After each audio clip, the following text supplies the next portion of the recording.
하나님의 말씀은 베드로전서 2장 1절부터 12절의 말씀입니다.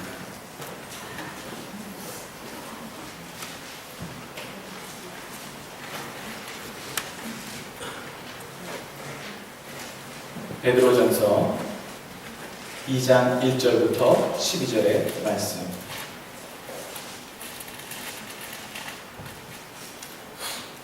교독하겠습니다. 그러므로 모든 악독과 모든 괴휼과 외식과 시기와 모든 비방하는 말을 버리고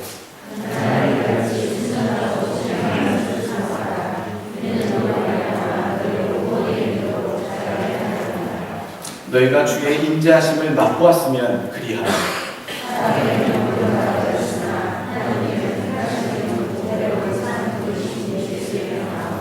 너희도 산 돌같이 신령한 집으로 세워지고 예수 그리스도로 말미암아 하나님이 기쁘게 받으실 신령한 제사를 드릴 거룩한 제사장이 될지니라.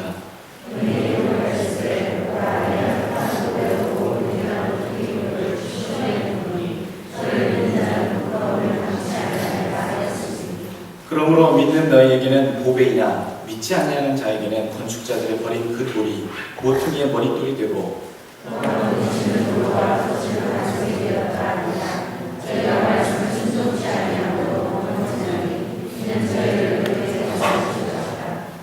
오직 너희는 택하신 족속이요 왕같은 제사장들이요 거룩한 나라요 그의 소유된 백성이니 이는 너희를 어두운 데서 불러내어 그의 기이한 빛에 들어가게 하신 자의 아름다운 덕을 선전하게 하려 하심이라.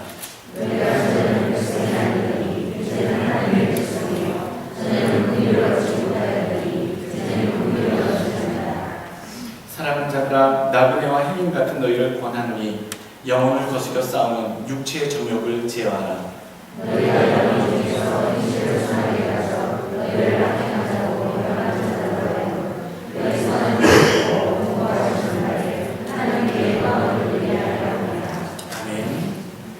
거룩한 성전의 삶.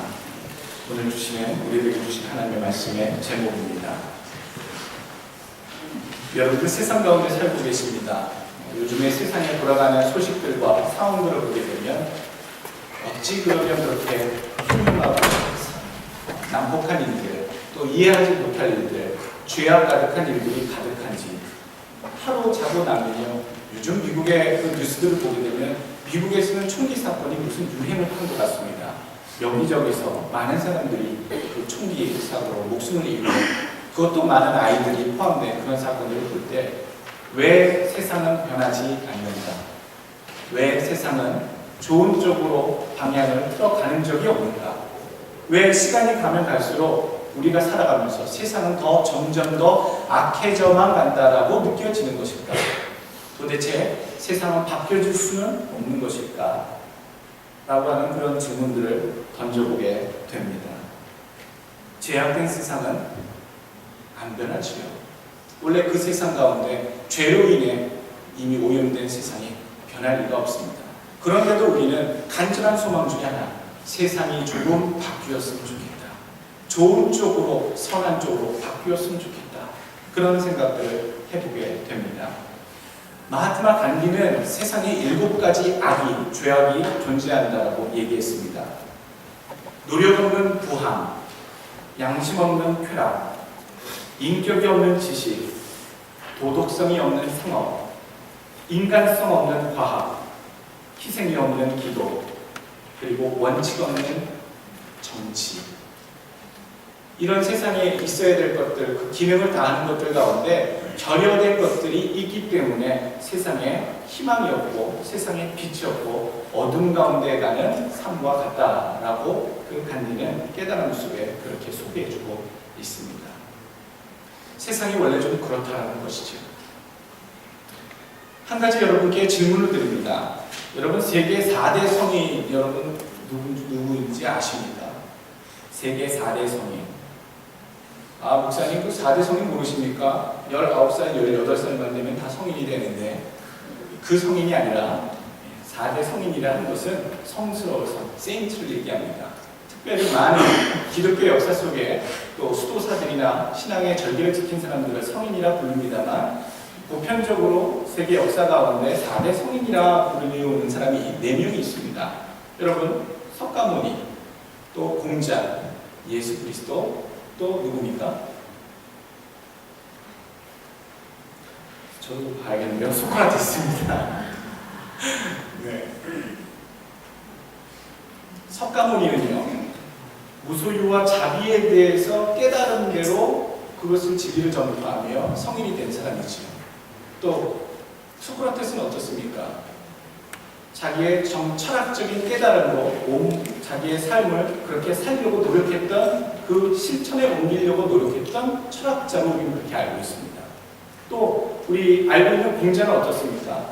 그런 도덕적인 삶을 깨우친 대로, 깨달은 대로 그것들을 후대에 가리키는 일로, 교육하는 일로 세상을 변화시키려고 노력했던 그런 중국의 성인으로 우리는 그렇게 알고 있고요. 마지막에 우리가 알고 있는 성인, 어떻게 보면 사람이라 하지만 하나님 되신 우리 예수님은요, 어떠한 삶을 사셔서 성자의 그런 성인의 명칭을 얻으셨습니까? 사랑을 실천하심으로써 이 땅에 성인이라고 하는 일컬음을 받는 그런 소리를, 말씀을 듣게 되었지요. 그런데 이 4대 성인들, 이 성인들의 공통적인 특징이 있습니다. 세상을 바꾼 이 성자들의 공통점이 과연 무엇일까라고 생각해보면 단 한 가지입니다. 진리를 선포하고요, 세상에 대한 변화를 요구하면서 동시에 전에 자기가 깨달은 진리에 대해서 자기 스스로 깨달은 대로 먼저 자기의 삶을 먼저 바꾸기 시작했다는 얘기입니다. 자기가 깨달은 것, 자기가 옳다고 여기는 것을 세상을 향해 선포하기만 하고 가만히 있는 것이 아니라 자기가 깨달은 바에 대한 진리 선포에 대해서 자기 스스로 선포하며 동시에 그러한 삶을 살아감으로써 주변에 있는 제자나 그 모습을 보는 추종자들이 그가 선포하는 것이 참된 삶인 것을 증명해 보이는 그러한 운동으로, 영향력으로 세상에 저들이 성인의 삶을 살아갔다는 얘기입니다. 자기가 먼저 변화됨으로 주변과 세상을 변화시켜 나갔다는 점입니다. 그러면 죄악된 세상은 왜 안 변하는가? 라고 처음 초두에 말씀드렸던 질문에 대해서 여러분 어떠한 답을 내리실 수 있겠습니까? 세상이 안 변하는 이유는요, 내가 안 변하기 때문입니다. 내가 안 변하기 때문이고요, 나부터 시작하지 않기 때문입니다. 나도 변해야 되고 당신도 변해야 되고 저 사람들도 변해야 되는 거 아는데 당신부터 한번 해봐, 저 사람들부터 먼저 해봐, 그리고 나면 나도 거기에 동조하겠다라고 하는 자기가 먼저 나서지 않는 그 우선순위가 잘못됐기 때문에, 그리고 그 출발점이 잘못됐기 때문에 세상이 바뀌지 않는다고 우리는 그런 고정관념을 갖게 되는 것입니다. 그런데 실질적으로 느끼는 것은요, 세상이 안 변하는 것이 더 어려울까? 세상이 변하는 것이 더 어려울까? 아니면 내가 변하는 것이 더 어려울까? 여러분 어떤 것이 더 어렵다고 생각합니까? 세상이 변하는 것보다요, 내 자신이 변하겠다라고 하는 것이 더 어렵다라고 우리는 느낀다는 사실입니다. 그런데 잊지 말 것은요, 오늘 주님께서는 말씀을 통해 믿는 자들에게 지속적으로 부단히 요구하시는 것은요, 너희의 삶이 변화되었기 때문에 변화된 삶을 살아야 된다라고 가르쳐주고 계시다는 얘기입니다. 세상이 바뀌었다고 얘기하지 않습니다. 하나님을 따르면 너희가 바뀌었다라고 얘기하고 계십니다. 오늘 2장 1절 말씀 그러므로라고 하는 그런 접속사가 나옵니다. 그러므로 앞에 있는 내용에 대한 결과입니다. 2장 1절의 첫 단어가 그러므로이기 때문에 그 앞에 있는 내용이 궁금하지 않습니까? 베드로전서 1장에 나 있는 내용은요, 바로 너희가 예수 안에서 거듭난 새로운 인생들이 되었다라고 하는 내용입니다. 베드로는 이런 내용으로 권면의 말씀들을 베드로전서 1장에 얘기하고 있고요, 2장에 그러므로, 그러하기 때문에, 너희는 거듭났기 때문에 이제 거룩한 백성이며, 거룩한 백성은 세상과 구별된 삶을 살아야 된다. 그래서 그런 구별된 삶을 이제 보이라 라고 요구하고 있다는 얘기입니다. 우리의 정체성이 분명히 정해졌습니다. 우리는 세상 사람들과 구별된 거룩한 삶을 살아가야 되는 크리스찬들, 하나님의 백성들이라고 하는 그 전제가 1절서부터 이어지고 있는 것입니다. 그런 삶을 살기 위해서, 거룩한 삶을 살기 위해서 전제되는 그런 이야기가 두 가지, 세 가지 여기 나옵니다. 첫 번째로는 우리가 바뀌었다라고 하는 사실을 그냥 대충 하는 것이 아니라 뼛속 깊이 진실되게 인식해야 된다는 얘기입니다. 완전히 바뀌었다라는 사실. 내가 그냥 안 나가던 교회를 나왔어. 내가 안 믿던 예수를 믿어보는 거야. 어떤 삶의 그냥 작은 변화야 라고 내 스스로 받아들일지 모르겠습니다만, 오늘 성경엔 내가 예수 앞에 나와 하나님의 백성이 되었다는 것은요, 전적인 변화, 완전한 변화, 신분의 변화, 위치의 변화를 얘기해주고 있다는 겁니다. 그러니까 내가 약간의 변화일 것이고 내 삶이 약간 바뀐 것 뿐이야 라고 생각하지 마시고, 완전히 나는 새로운 하나님의 백성으로 된 사람들이구나 라고 인식을 확실히 하셔야 된다는 얘기입니다. 호세아 1장 9절 말씀을 보게 되면, 여호와께서 이르시되 그 이름을 노합니다 하라. 너희는 내 백성이 아니요 나는 너희 하나님이 되지 아니할 것입니다. 이스라엘 백성이 예전에는 하나님의 백성이 아니었습니다. 상관없는 백성이었고 하나님도 그들의 백성이 아니었습니다. 하나님도 그 백성의 하나님이 아니었습니다. 그런데 오늘 본문 말씀, 여러분 10절 말씀 한번 보십시오. 너희가 전에는 백성이 아니더니 이제는 하나님의 백성이요 전에는 긍휼 불쌍히 여김을 얻지 못하였더니 이제는 긍휼을 얻은 자니라. 지금은 신분이 완전히 바뀌었다라고 지금 선포하고 계시다는 것이죠. 호세아 2장 23절에도 똑같은 말씀, 상황이 반전되었다라고 얘기합니다. 내가 나를 위하여 저를 이 땅에 심고 긍휼히 여김을 받지 못하였던 자를 긍휼히 여기며 내 백성 아니었던 자에게 향하여 이르기를 너는 내 백성이라 하리니 저희는 이르기를 주는 내 하나님이시리라 하리라. 그렇게 우리의 신분이 완전히 바뀌었다는 것을 여러분 각오하고 사셔야 된다는 것. 두 번째로, 거룩한 백성의 삶을 보이시기 위해서 우리가 해결해야 될 두 번째 문제는요, 버려야 될 것들이 있다는 얘기입니다. 처리해야 될 것들이 있다는 얘기입니다. 교회만 나왔다고 우리의 삶이 바뀌지 않습니다. 예수를 믿는다고 해서 우리의 삶이 온전히 완전히 주님이 원하시는 그 기대치만큼, 우리가 또 생각했던 어떤 성도의 삶만큼 실제로 변화되는 것이 아닙니다. 버려야 될 것들이 먼저 전제되기 때문이죠. 무엇을 버려야 하는지는 오늘 1절 말씀에 나옵니다. 그러므로 모든 악독과 모든 괴술, 속임수입니다. 외식, 위선적인 행동들이죠. 그리고 시기, 남을 질투한 것, 그리고 모든 비방하는 말을 버리고, 그것만 버리는 것뿐만 아니라 11절 말씀을 보게 되면 너희의 육체의 정욕을 제어하라 라고 11절에 한 가지 더 얘기해주고 있습니다. 예전에 하나님의 백성이 아니었던 삶의 때에 우리가 늘상 일삼던 덕목들이었습니다. 악독하기도 하고요, 열받으면 화를 내기도 하고요, 또 기회가 되면 남을 교묘히 속여먹기도 하고요, 또 안 그렇죠, 그런 위선적인 행동들을 하면서 바깥으로 보여지는 모습은 남에게 인정받기 위해서 얼마나 그렇지 못한 모습들을 보여주려고 노력했던 우리들의 위선적인 모습이 있었는지, 또 사람들에게 좋은 말을 하는 것을 알면서도 기회가 된다면 다른 사람 곳에서 다른 사람들을 향한 그런 비방과 험담들을 우리가 또 즐겨 했는지, 이러한 삶 자체는 이전에 내 백성이 아니더니에 즐겼던 삶의 모습들입니다. 이러한 모습들을 하나님의 백성이 된 이후에 처단하지 않고서는, 내 삶에서 완전히 끊어내지 않고서는, 버리지 않고서는 하나님의 백성답게 살 수 없다는 얘기고요. 그것을 완전히 버리지 못하고 지속하고 있다는 것은 그 반대로 저 사람이 하나님의 온전한 백성은 아직 아니다라고 하는 반증을 우리들에게 교훈하고 있다는 겁니다. 여러분들 모이실 때 뒷담화 잘 하십니까? 다른 사람 얘기하면서 흉 잘 보십니까? 그 재미없으면 목사님 어떻게 살아가요? 우리 아줌마들은 그런 얘기 많이 하시죠. 남자분들은 또 모임이 있으면 그런 회식 자리에서 상사의 그런 험담들을 하면서 그 재미에 그런 시간을 가진다, 그런 얘기를 또 들어보게 됩니다. 그러나 주의 백성들, 크리스찬들은 그런 모든 이전의 삶에 대한 악독한 것과 괴휼과 또 시기와 그런 해방하는 것들과 모든 비방하는 말들을 다 버려야 된다라고 얘기하고 있고요. 그리고 내 정욕에 대한 제어를 할 줄 알아야 된다는 얘기입니다. 세상은 그렇게 얘기합니다. 본능에 충실해. 본능에 충실한 삶을 사는 것이 진짜 세상을 잘 지키는 거야. 잘 사는 거야.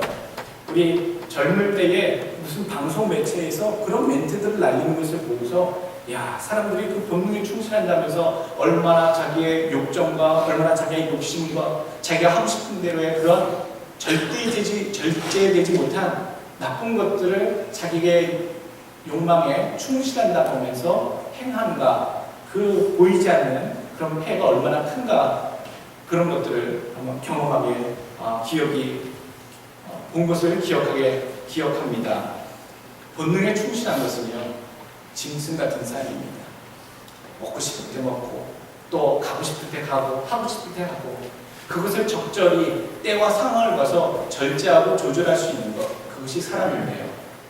예수 그리스도 믿는 크리스찬들은요, 그 욕망에 대한 불붙는, 자기가 하고 싶은 욕망에 대한 그런 충동들을 잘 제어할 수 있는 그 능력들을 갖춰야 된다라고 오늘 얘기해주고 있습니다.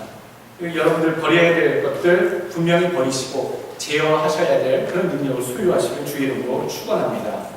세 번째, 거룩한 백성으로서 살기 위해서, 그러한 삶을 살기 위해서 가져야 되는 전제 조건은요, 사모해야 될 것이 있다는 겁니다. 무엇을 사모합니까? 2절 말씀에 순전하고 신령한 젖. 이 순전하고 신령한 젖은 하나님의 말씀을 의미합니다. 하나님의 말씀은 그리스도인의 사고와 행동을 결정하는 기준이 되기 때문입니다. 그래서 내 생각대로 사는 것이 아니라, 내 판단대로 하는 것이 아니라, 내가 원하는 충동들에 움직이는 것이 아니라, 모든 생각과 행동의 기준이 되는 것은 오직 하나님 말씀이 되기 때문에 나는 하나님의 말씀을 사모하는 것, 그것을 쫓아가는 삶을 살아야 된다. 그리고 두 번째로 하나님의 말씀을 사모해야 하는 이유는요, 하나님의 말씀을 자꾸 들으려고 하고 그 말씀대로 살려고 하는 그러한 삶 자체가요, 그리스도인의 신앙의 성숙과 성장을 주도하기 때문입니다. 하나님의 말씀이 기준이 되기 때문에 그것을 사모해야 하고요. 두 번째로는 하나님의 말씀이 있어야지만 그 사람의 신앙과 성숙이, 성장이 함께 이루어진다라는 얘기입니다. 하나님의 사람이 되었구나 완전히 인식하시는 믿음의 자세로 서시길 바라고요. 또 이전에 즐겼던 삶에 부족했던, 더러웠던, 추악했던 덕목들을 처분하시는 여러분 되시길 바라고요. 세 번째로는 하나님의 말씀을 사모하는 여러분들의 믿음 되시길 주의 이름으로 축원합니다. 주 안에서 달라진 거룩한 삶의 특징은 참 여러 가지로 나타납니다. 저 사람이 정말 거룩하게 사는가? 아니, 내가 내 자신을 봤을 때 나는 정말 거룩한가? 홀리한가? 구별되었는가? 한번 여러분 확인해 보시기 바랍니다. 첫 번째, 거룩한 자의 삶의 특징은 나 중심적인 삶에서 예수 그리스도 중심적인 삶으로 바뀌어져 있습니다. 무엇이든지 다 내가 중심이었고, 내가 좋으면 좋은 거고, 내가 하고 싶으면 했던 겁니다. 그런데 내가 예수 믿고 난 이후로는요, 주님이 좋아하시면 하는 거고요, 주님이 원하시면 가는 겁니다. 주님이 원하시는 것, 그 기준이 내에게서 주님에게로 바뀌어져 있다는 것. 그리고요, 한 가지 더 생각해야 될 것은 개별적인 내 인생의 삶에서 공동체적인 인생의 삶으로 바뀌어져 있다는 것. 특별히 주 안에서 형제된, 자녀된, 그런 주 안에서 똑같이 부르심받은 백성들과 함께 내 삶을 공유하는 그런 공동체적 삶으로 내 삶의 패턴이 바뀌어져 있다는 거죠. 이전에는 나밖에 모르는 삶을 삽니다. 왜냐하면 내가 내 마음의 중심의 주인이고요, 내 마음대로 살아왔기 때문에 나 중심의 이기적인 그런 중심적인 삶을 살아왔습니다만, 예수 믿게 되면 주 안에서 하나된 형제들이 모여지는 삶이 고귀한 것을 우리가 알기 때문에 주 안에서 하나된 성도들, 공동체 속에 나를 발견하게 되고 내 삶 자체가 공동체적인 삶으로 변화된다는 얘기입니다. 7절 말씀 한번 보십시오. 7절 말씀에 보게 되면 보배라는 표현이 나옵니다. 누가 보배지요? 예수 그리스도가 믿는 너희에게는 보배가 되지만 믿지 아니하는 자들에게는 어떤 것이 된다고요?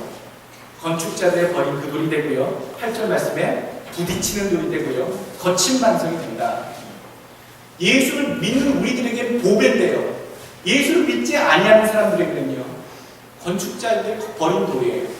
그러니까 그 건축 공사장이 버린 돌이 발에 걸치는 방해가 되는 그런 거친 돌이 되는 거고, 그들에게 있어서는 오히려 거친, 어디에도 쓸모없게 되는, 오히려 걸치작거리는 돌처럼 여겨지는 존재가 된다라는 얘기죠. 믿는 우리에게는 보배 같으신 예수님이지만 세상 사람들에게는 걸치작거리는 돌로 보일 수밖에 없다라는 얘기입니다.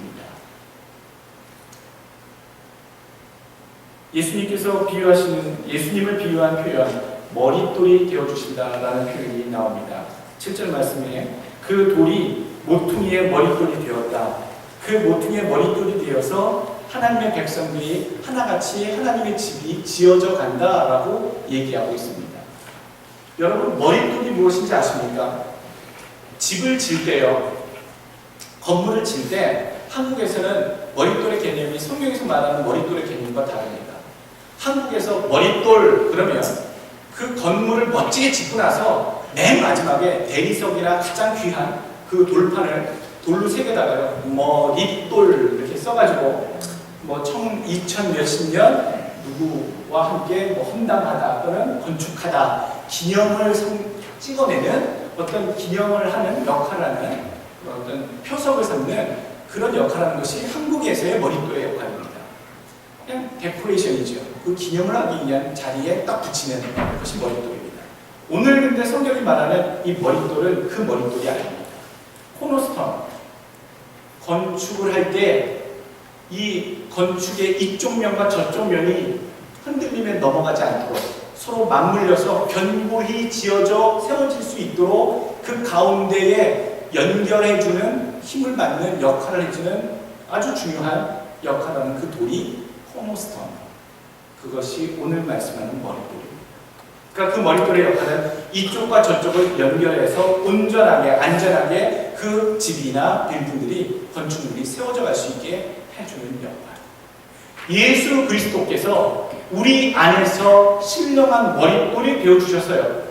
예수 믿는 자들이 하나하나씩 그분을 향한 벽돌처럼 그분의 집을 이루어가는 그런 소용물들로 쓰여지고 있다라고 오늘 성경에 비유해 주고 있는 것입니다.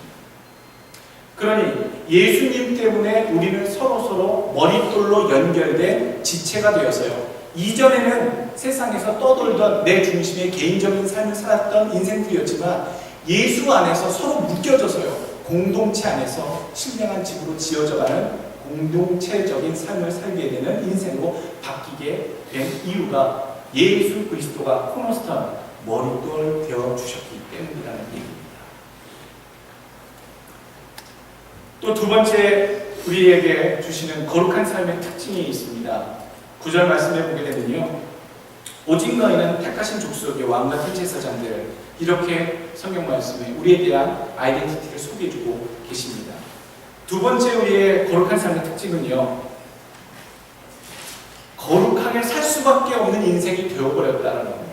그 인생은요, 하나님의 절대적인 선택에 의해서 그렇게 되었다는 것. 그것이 거룩한 자의 삶의 특징이라는 것이고요. 또 세 번째 특징은요, 존귀함을 지니게 되었다는 겁니다. 왕 같은 제사장이라고 하는 그 단어는요, 우리의 삶이 원래는 뜨내기 같은 삶이고 그냥 알아주지 않는 세상의 그런 별거를 없는 인생들이었지만 하나님께서 우리를 백성 삼아주심으로 말미암아, 우리를 왕같이 제사장 삼아주심으로 말미암아 우리가 제사장 같은, 그 제사장 중에서도 왕의 대우를 받는 듯한 그러한 존귀함을 우리가 스스로 받게 되었다는 얘기입니다. 또 네 번째 거룩한 자의 삶의 특징은 바로 하나님의 거룩한 나라 백성들은 하나님의 거룩한 속성을 이어받게 되었다라는 얘기입니다. 레위기 11장 45절, 나는 너희 하나님이 되고 너희를 애굽 땅에서 인도하여 낸 여호와라. 내가 거룩하니 너희도 거룩할지어다. 민수기 15장 40절 그리하면 너희가 나의 모든 계명을 기억하고 준행하여 너희의 하나님 앞에서 거룩하리라. 하나님의 백성 되었기 때문에 하나님을 닮아가는 삶이 살 수밖에 없다. 하나님 원래 거룩하신 분이기 때문에 우리에게 또한 거룩하게 살 것을 요구하고 계신다. 다섯 번째 거룩한 자의 특징입니다. 소속이 바뀌었다는 얘기입니다. 소유된 백성이 되었다는 겁니다. 누구의 소유가 됐습니까? 바로 하나님의 소유로 뒤바뀌었다는 얘기입니다. 그렇다면 여러분 이전 소속은 어디였습니까? 여러분 예수 믿기 전에 어디에 소속돼서 살아갔던 인생들이었다라고 우리가 생각할 수 있습니까? 우리는 죄를 지는 그 순간 죄를 지면 지옥에 끌고 가야지 라고 하는 그 죄의 올무를 가지고 인간들의 굴레를 만들고 기다리고 있는 그 고소인이 마귀의 조종을 받게 되는 그 굴레에 들어갈 수밖에 없는 존재들이었습니다. 우리가 진짜 퍼펙트하게 죄를 안 질래야 안 질 수 없는 상황이 되어버렸는데 결국 그 죄 때문에 마귀의 고소에 의해서 죄 지은 자는 벌을 받아야 되고 정의의 심판을 받아야 되니까 지옥불로 가야 되는 것은 당연한 것이 아닙니까? 라고 하는 호소, 마귀의 호소에 의해서, 사탄의 호소에 의해서 모든 인생들은 그렇게 지옥을 갈 수밖에 없는 상황이었다는 것이죠. 그래서 마귀에게 속해 있던 자, 사단에게 속해 있던 자들, 그런 인생들이었는데 하나님께서 우리를 다시 예수 그리스도의 믿음으로 말미암아 구속시켜 주심으로 우리의 소속이 완전히 바뀌게 되었다는 얘기입니다. 너무 다행스러운 일이고요. 여러분 언제 죽어도 이제 두렵지 않지 않습니까? 죽는 것이 두렵지 않습니다.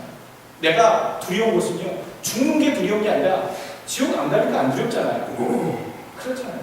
어차피 언제 죽으나, 4명대로 살다 죽으나, 좀 일찍 죽으나, 우리가 예수 안에서 구원받은 자니까 천국 가는 게 있기 때문에 우리는 죽음이 두려운 사람이 아닙니다.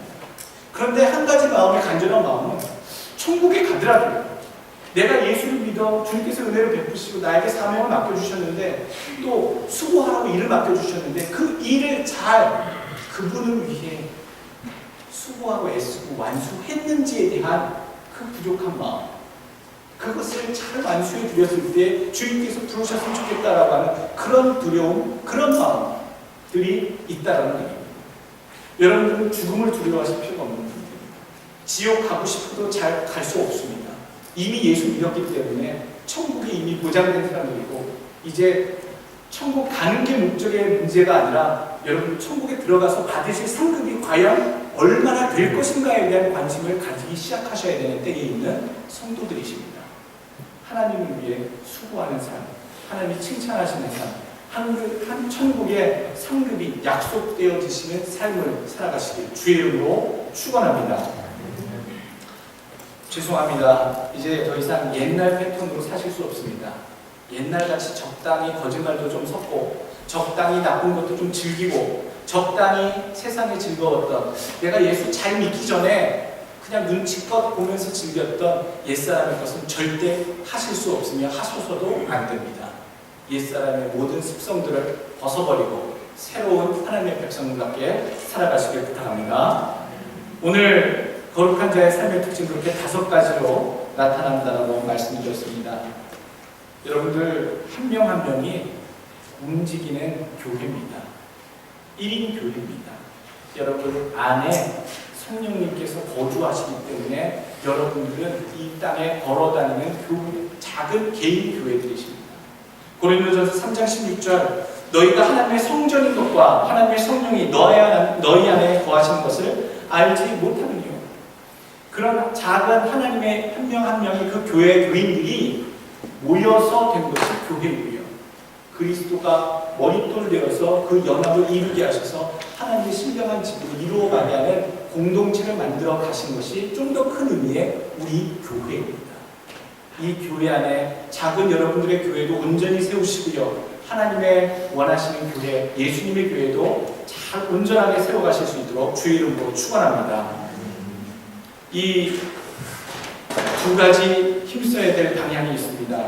이제 결론적인 말씀으로 예수님 때문에 모여서 신령한 집이 되신 여러분들이 사셔야 될 방향성은요. 첫 번째, 육체의 정욕을 제어하는 것, 이거 먼저 크게 힘쓰셔야 됩니다. 이전에 1절에 말씀한 악독과 게으름과 외식과 시기와 비방하는 것들 처분한다 하더라도요, 이 욕망은요, 마음의 풍요함은, 내가 가지고 있는 죄성은요, 내가 조절하지 못하면 또다시 이전의 죄악을 저지를 수밖에 없습니다. 그래서 오늘 육체의 정욕을 이김은 예수 그리스도의 보혈에밖에 없다고 오늘 찬양하신 것처럼 하나님의 본능의 힘을 빌어서요, 여러분들의 욕망들, 하고 싶은 욕심들대로 하지 않도록 잘 절제하시고 조절하실 수 있도록 제어하시길 주 이름으로 부탁드립니다. 두 번째 힘써야 될 방향은 바로 착하게 사는 겁니다. 행실을 선하게 갖는 겁니다. 예수 믿었는데, 예수 믿으면서 사셨는데 깍쟁이 소리 들으시면 정말 잘못 사신 겁니다. 예수 믿는 크리스찬인데 세상에서 손가락질 받으면 내가 정말 잘못 사신 겁니다. 크리스찬으로서 정말 잘못 살고 계십니다. 욕심쟁이라는 소리 들으셔도 안 되고요, 위선자라고 하는 그런 평가를 받으셔도 안 됩니다. 우리가 예수 믿으면서 온전할 수는 없습니다만 변화된 삶으로 이러한 것들을 상쇄할 수 있을 만한 우리의 선한 모습들이 우리 삶 가운데 주된 모습으로 나타나실 겁니다. 그래서 예수 믿는 사람들은요, 되도록이면 참 저 사람 착해 라고 하는 칭찬을 들으셔야지만 하나님께 영광을 돌릴 수 있는 환경이, 그릇이 준비되는 줄 여러분 믿으시길 바라겠습니다. 그냥 착한 것이 아닙니다. 원래 타고난 천성이 때묻지 않아서 착한 게 아니라 예수 그리스도께서 주신 은혜 때문에 착해진 모습이 드러나야 된다는 얘기입니다. 저 사람 원래 인간성이 저렇지 않은데, 저 사람 원래 어떤 사람인지 내가 아는데 예수 믿고 사람이 변했어. 이렇게 방향성이 바뀌셔야지만, 이렇게 착하게 변하셔야지만 이것이 성경에 말하는 선한 행실을 세상 가운데 보여지는 자의 삶이 됩니다.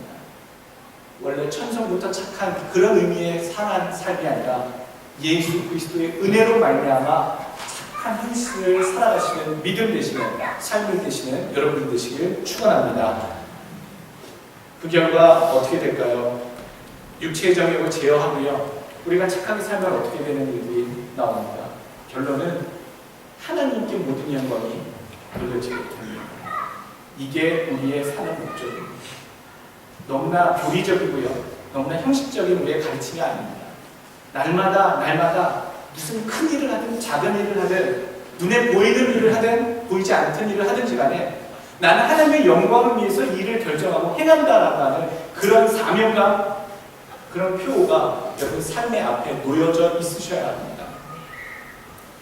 사람의 제일 되는 목적이 무엇입니까? 신앙에 요구하는 소요문답 첫 번째 질문입니다.